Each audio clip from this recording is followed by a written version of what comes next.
Hey everybody, this is the customer and the service, and I'm John Lemazny, and with Hello. me I have Sean.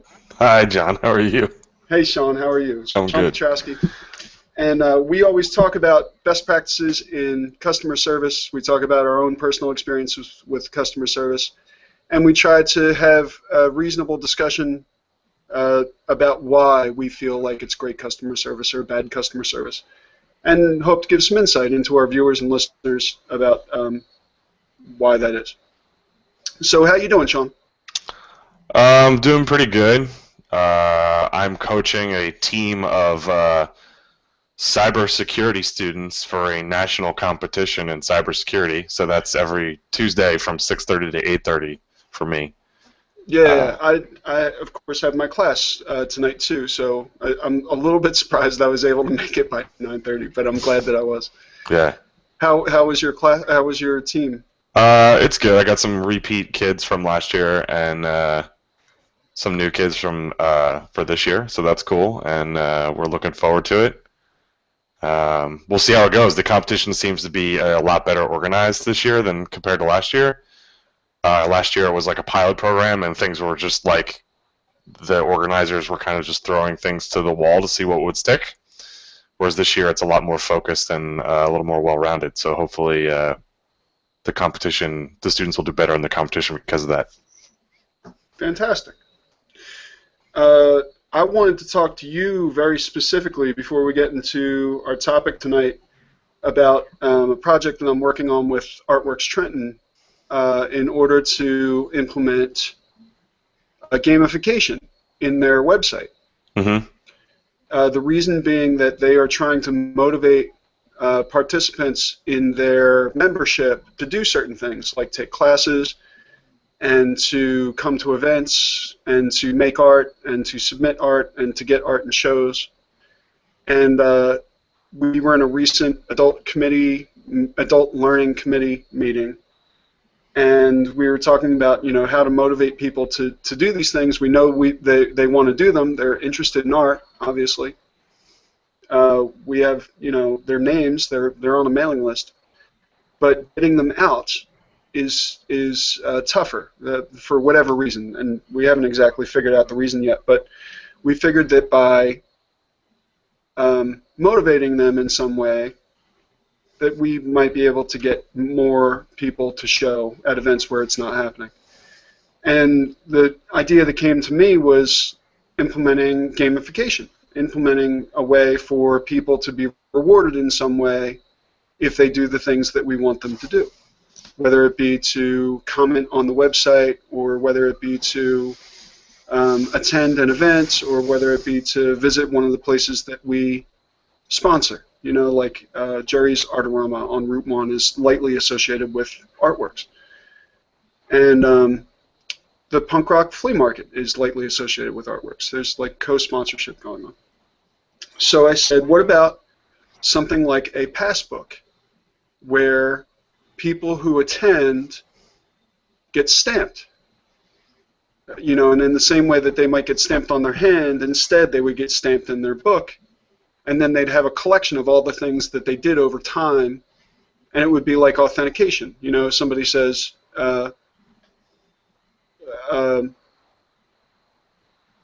what have you done at Artworks, or what have you attended? You could just hand over your passbook, and it would be like a list of the things that you had participated in. Right. And that could turn into, for example, discounts at art supply stores and discounts at shows. And the way that we want to implement it is not just an analog way. As a matter of fact, the analog way is kind of a pain in the ass. Mm-hmm. But rather, we want to motivate people to go to the website, register on WordPress for their site, and I was going to implement BuddyPress. Still am. I just sent the proposal, and the proposal got good feedback. So by implementing BuddyPress, of course, you can turn on badges for all sorts of things, and you can grant them, or they can be automated, right? Right. So if you know, for example, that somebody showed up at a show, you can go to their account in WordPress, in BuddyPress, and apply that show's badge to their account. Right. And then if they were to walk into Jerry's Artorama, which offers 10% discounts for people who attend classes at Artworks, at the register, in order to get the 10% off, they would have to produce their username for the site, at which point the badges would be checked. If they had a class badge for 2013, they would be eligible for their 10% discount, for example. But there's lots of other things that you can do. We can have a situation where if they go to a coffee shop in Trenton or at Trenton Social, for example, they might get a free appetizer because Artworks delivered them there, you know, and vice versa. So cross-promotion, but also camaraderie and inclusion and all the benefits that you would get from something like gamification in a classroom that we're applying to a classroom of a different sort. Couldn't you also use Foursquare? Well, Foursquare is in the proposal, but the thing about it is that we might be able to get 1 or 2 badges in Foursquare that would be Artworks related, but we're looking to have a badge for every event. So, well, you could do a check-in special for each event. We could, but I don't think that they're free, are they? Oh, I think they are. If you're a registered location, I think you can do that stuff. I've never actually explored that, but I believe that there are certain aspects of the if you're an owner, you can do. I think the badges probably would cost money, but the check-in specials, I think, are, depending on what you're doing, could be free. Well, we have to look at it because we probably are going to use Foursquare 2 as a secondary level of gamification. But like for classes at Artworks, we would have to create a location that wasn't a location at all, but rather an event that was going on at a location. So somebody could check in 10 times at Artworks and they would be, you know, they might get the Art Lover badge, or they might get a discount as a result of checking in 10 times or something. But I have to look at what the possibilities are there. It also requires that somebody's using Foursquare in the same way that WordPress requires that somebody sign up for an account. But I don't know. We still have to discuss the kinds of benefits that we will offer and how and where we will offer them. It would actually be a lot easier to use Foursquare, quite honestly. Absolutely. That's why I was thinking it, because it sounded like you're kind of, while the BuddyPress system with badges is cool, it just seems like you guys are reinventing the wheel a little bit. Yeah, but I mean, so I have this discussion pretty often with why anybody would have a WordPress site when Facebook exists. You could just go get a Facebook page. There's more likely that you'll have a bigger audience there. And my answer was that you can't brand it. So that you can, you know, put up a profile picture and you can put up a header image, you know, a cover photo. But aside from that, you're kind of limited in what you can do besides just posting. You can't change the background color. You can't stylize it in any way. You can't change fonts. You can't apply a theme. So with this artistic bent, I think that we're interested in having a lot more control over the look and feel. Like one of the things we talked about with the physical stamps was that they would be opportunities for beauty. You know, it would be an opportunity to make a really intricate, beautiful badge design. Yeah. You can almost feature different artists each time by doing that. Absolutely, and you know, if we do go the Foursquare route, we might have, you know, a Picasso in Trenton badge, or you know, Rembrandt in Trenton badge, or whatever, based on the type of places that they go to. It gives a lot of opportunity. It's fairly easy to do, and really increases awareness. If people are, you know, if more people are paying attention to it and sharing it on Foursquare, then more people will potentially consider going to, you someplace like Artworks. Absolutely. Well, I wish you luck with that. Oh, thanks. I knew that you might be interested, given your proclivity to art and to gamification and learning and all that. So for our topic tonight, I wanted to tell you a little bit of a consulting story where I'm a little bit frustrated. And of course, as always, I will leave names out of it.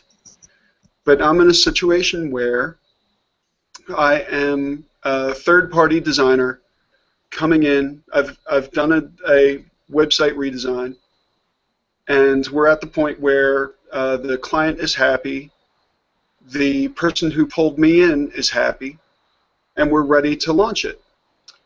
The client has a technologist. The client has a person who manages their server. The client has on that team has a designer for that that manager. And what I gather is that they are a little bit intimidated because they called on somebody who had a specific skill that met their need. And now I'm just trying to get access to the server and be able to set up WordPress, and which of course, as we both know, is a very simple task. If you have a LAMP stack and you have access to the server, that's really all you need. You need a SQL database, and I have all that. However, it took weeks in order to get access to the server. About a week ago, I sent feedback that says, I understand everything that you said. You gave me these IP addresses. You gave me FTP access. I was able to get WordPress in place. I was able to get the files in place. But now I'm trying to get to the setup script, and I'm going to the IP address where I uploaded the content, and it's not allowing me to get there. So I'm not sure if I need a tilde username in order to get to that directory, and you're going to redirect to that directory. I don't know whether you are like, but the overall impression I get is that they are trying to test my system administration skills in like going to figure this out. Even though it's not my server, it's set up as an independent box of theirs. It's a server that they own. And when I first went to them with the request, I said, where is the site hosted? If it's hosted on like GoDaddy or HostGator, we can just use cPanel in order to do a one-click install of WordPress and be done. I'll export and import my dev site, and we'll be completely finished. That would be great. And they said, that would be great, but we don't use cPanel. And I said, okay, well, what do you use? And they gave me some cPanel-like solution that's free, and gave me access to it, but it doesn't have a WordPress installer. It doesn't have a file manager interface, and it doesn't have a lot of control aside from the networking controls, things like IP address, etc., which I'm very reluctant to touch because I don't want to break what they have. I just want to know where to go. So, compare this to a well-known solution like HostGator or GoDaddy, where I'm able to call 24/7, I'm able to send an email, I'm able to start a chat, I'm able to get an immediate response, because if I don't get that immediate response, the record of my call will lead to me getting money refunded, right? Right. And so right now I'm really depressed that I'm going to an independent contractor that for whatever reason, whether it's emotional or whether he has fears or whatever, I'm not getting what I need in order to get my job done. It's starting to make me look bad, like I can't get this work done. Meanwhile, the work is done. We finished the development. It just has to be put in place. And I could just hand him the stuff and say, take care of it. But I'd rather finish the job myself because I don't know what he knows about WordPress. I'm thinking he doesn't know much. So there's something to be said for having to defend the benefit of you being an independent host or domain controller or any of that. You know, if you're not GoDaddy, the one thing that you can say is you're more available, you're trustworthy, you're responsive, and you're kind. You know, if you're not those things, you really should not be in the business, because GoDaddy and HostGator and other hosts provide more service than you are, give very clear instructions for how to get to the stuff that you need to get to, and have support 24/7, that are responsive, are friendly, because if they're not friendly, the recording of the call is going to end up in somebody's lap. So I'm really frustrated right now because I feel like in my independent contracting work that I take all those things with the utmost importance, that I feel like trust is the thing that I offer that other services can't necessarily offer. You can come and shake my hand. You can come and have a conversation with me, and I'll explain to you why I'm not going to rip you off, why I'm not going to take advantage of you. And then I'll demonstrate to you how that's true. But in this particular case, it's like I'm not sure what their mission is, if not to do that. You know, they're making money somewhere, somehow, but I will never work with them again if I don't have to. So it's so that I have this clear. It's not that you're working with an IT person on staff. It's actually the organization you're working for has contracted with an independent hosting person who has a server, and they're paying this independent person for server access. Right. They're probably doing hosting resale from some other company. Yeah, right. But so there's 4 people involved. There's me. There's my contact. There's 5 people involved. There's me. There's my contact, who I do work for regularly. There's the client, who she introduced me to. And then there's his technology person, or a technology sort of a technologist that he relies on, who has a company in which a designer who I've been working with, or a developer who I've been working with to get this work done, it has the keys to the server that they own. That is not something, you know, it's not a big enough host to offer cPanel, so I'm assuming it's independent.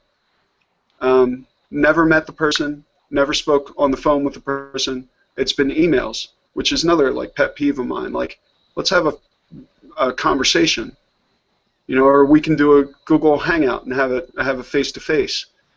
But, you know, instead it's been emails and unresponded to emails for weeks. And we've had the project done for weeks, and this guy is still waiting for it.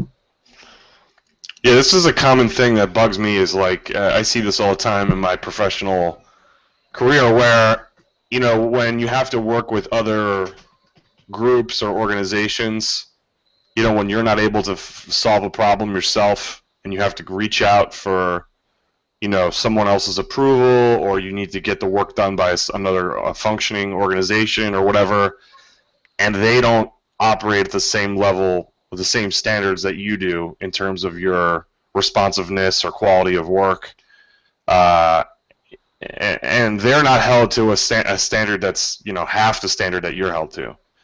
You know, there was recently something that happened at my job where we were trying to get some construction done, physical construction done, in the office that I occupy, and we were reaching out to various people about it over a period of, like, I don't know, a year, and things never got moved. And, you know, my boss was trying to email the person responsible over the past 4 months, like, regularly, like, where are we at, where are we at, where are we at? And I know, like I said to her all the time, like, she would get frustrated about it, and I would say, like, you know, if I missed just one of those emails, like, that would be my job. You know what I mean? Like, that would be me being disciplinary action or write up, or maybe even termination, depending on what the situation was. And here's an organization that is not responding to 16 or 12 emails over a period of 3 to 4 months, and nothing happens. You know what I mean? It's so incredibly frustrating to have to deal with people that get away with that level of egregiousness in their communications or responsiveness or lack of quality. And of course, there's an increased, we have this conversation in class all the time in organizational development. There's an increased importance in responsiveness. If somebody decides to opt out of overnight email and important things happen overnight, it's like, communication breaks down. It just spaces out. Well, that's why, service level agreements are so important. You got to define the rules of the relationship. If the relationship requires 24/7 on call, Monday through Friday, then that's what it's going to take. It needs to be in writing, and that needs to be communicated to all parties involved. And nobody can have the option to opt out of that.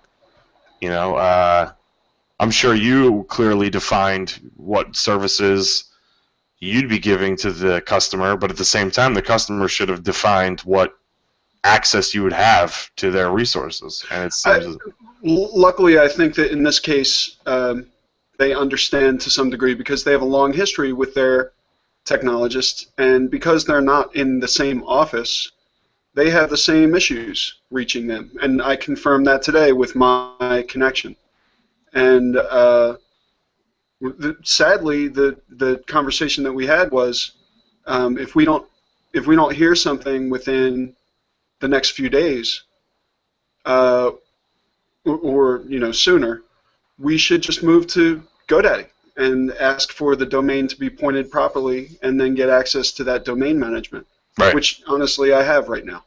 So it's a non-issue, but I would think that they would want to maintain this relationship with this person. Right, it's a revenue stream for them. Yeah, and it's going to become a revenue stream for me, sadly for them. Right. Yeah, that's crazy, and it seems to be a very common thing in IT too. Like, you get people whose egos get bruised, and they become, they're already gatekeepers as it is, and they like step up the gatekeeping because their ego is damaged, and in reality, it hurts the relationship with the customer or the client. It turns them away, gives them a bad taste in their mouth, and it's just a common thing that happens in IT. And it's something I never understood. You know what I mean? If anything, you want to maintain that business, as you said, or work to even acquire new business. And by being a very hard-edged gatekeeper or not being responsive because your ego is bruised or whatever, it makes it worse. It makes it makes you look bad, it makes your business look bad, and potentially you could lose revenue. And I just don't. It's again, this is not a unique story. It happens all the time in technology-related services, and it's something I don't understand. It's sad, but we will solve it one way or another. Right. Unfortunately. Either by this guy waking up, or you end up taking the business away from him.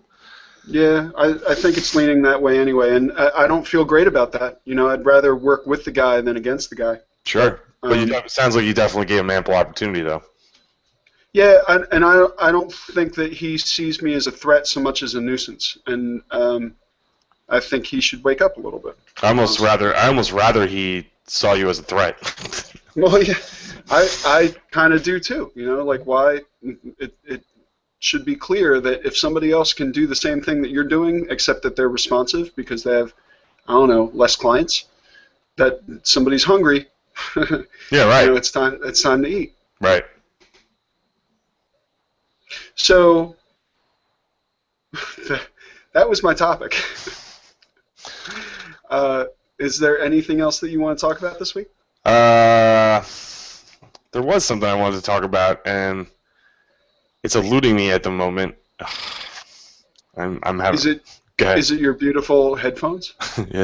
Yes, my beautiful Brett Musburger CBS Sports 1985 headphones here.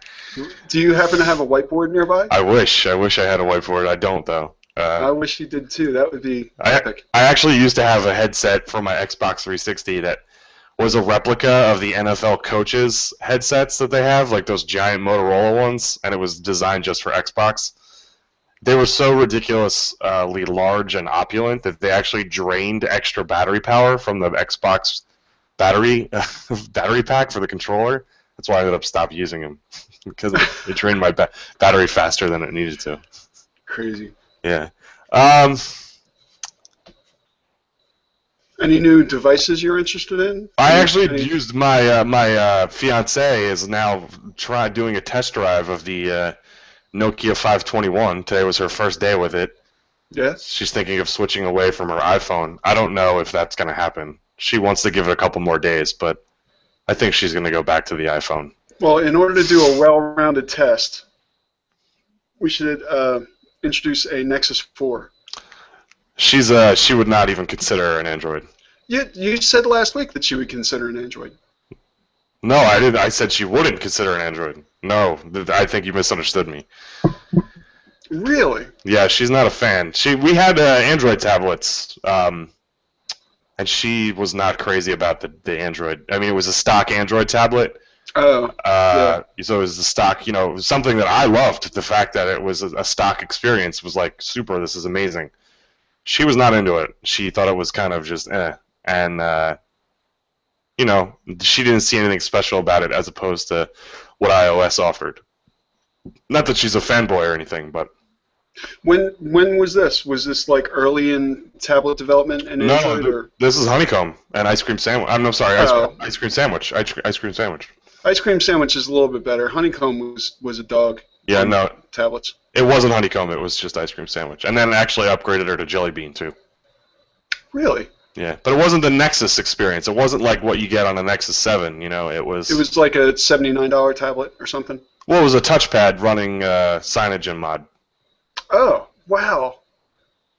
And it ran wonderfully. I mean, I loved it. I absolutely thought it was great. I love CyanogenMod. That's really sad. Yeah. But, it wasn't the apps that she used actually was probably the apps that she was expecting to find on Windows Phone were lacking more so than they were on Android. I think she was able to find a one-to-one match for the apps that she uses on iOS with Android better, but there was just something about Android that she wasn't crazy about. Yeah, it doesn't always have the fit and finish that iOS does. Right, that's the thing. I think it just was lacking that polish. Like if I had handed her a Nexus 7, that was is there a phone that has that same Nexus 7 interface? Yeah. So if I gave her a Nexus 4, it might be different. You know what I mean? Yeah, that's what I'm saying. And the fact that this is like so inexpensive, this is $200, is like, it's amazing. It is. And speaking of which, my phone that I got, the one that she's using for $70, the Nokia 521, I was able to get unlocked. T-Mobile was really amazing about getting it unlocked for me. They just made me wait 7 days. I called in, they put the request in, and I got the unlock code in 24 hours via email. That was really awesome. And so the T-Mobile wins me over yet again with another great thing. Just a second phone I bought off contract, and they unlocked it, no problem. I don't have anything bad to say about T-Mobile. I really don't. They have been responsive in support and service. As a matter of fact, let's make it our spotlight of the week. Yeah, T-Mobile. Let's go, T-Mobile. T-Mobile. So I've only had to call for support once. And when I called, the issue was resolved almost immediately. He walked me through my phone. Settings, made me change some setting really deep in the annals of the device. And it was a special code that only T-Mobile would know. I don't know exactly why it was changed, but it was. And I was back on in no time. It was beautiful. I had to call them recently because my MMS was not working. Really? Yeah, and I didn't know if it was an APN setting or if it was something wrong with my phone, and I called them up, and I got a guy who's obviously Californian in nature. And Wait, what does that mean? Meaning he sounded like I'm starting to think that maybe you think I'm Californian in nature. No, he was like a surfer dude from California, like for real. Oh, like he had a voice. Yeah, his name was Kevin. and he really was named Kevin. Uh, and he was really great. You know, he's like, I talked about what I did to troubleshoot it. I talked about the different APN settings I was trying. You know, he like totally waived all that early troubleshooting crap that they make you go through, because it sounded like I was proving myself as a knowledgeable customer. And he was like, "Oh, actually, I'm seeing that there's a problem in your area, just your area, with MMS services." He says it should, and then he told me it would be resolved, by the morning. And he's like, I can give you a follow-up call in a couple days to make sure everything's okay. I was like, yeah, sure, give me a call. And he called me back, and said, listen, all right, how's everything going? Is it okay? I'm like, yeah, it's fixed. It was fixed the next morning, like you said. And I thought that was awesome. I've actually been following the new CEO of T-Mobile on Twitter lately, and he's like quickly become one of my favorite people to follow, because he's first of all, he's like hilarious on a regular basis, and the other thing too is like he openly mocks and challenges AT&T and Verizon like at all times. What? Yeah, it's amazing. If you're not following John, that's John Laguerre, I think is his name, on Twitter. John Larroquette? No, not John Larroquette. It's I'll find it for you. Hold on. He's always like tweeting at all times. He's like amazing. He's like my new favorite like guy, as I said. You should totally tweet that. You should @reply him and be like, your tweets. Oh, I have actually. I've tweeted at him a couple times, and I unfortunately have not gotten a response. He does engage with users on a fairly regular basis, which is awesome. That is awesome. And yeah, John Laguerre. So he's at John JOHN LEGERE. All right, hold on. And actually, here's what his latest tweet was an hour ago. The wireless industry isn't built around the customers, but it should be. I want to hear what you, the customers, want. #uncarrier. So he's constantly engaging the customer base via Twitter, listens to them, retweets, responds. He's amazing. Can you say the username one more time? Sure. John? It's at John JOHN L as in Larry EGERE, all one word. Yeah, I definitely got that wrong. Okay.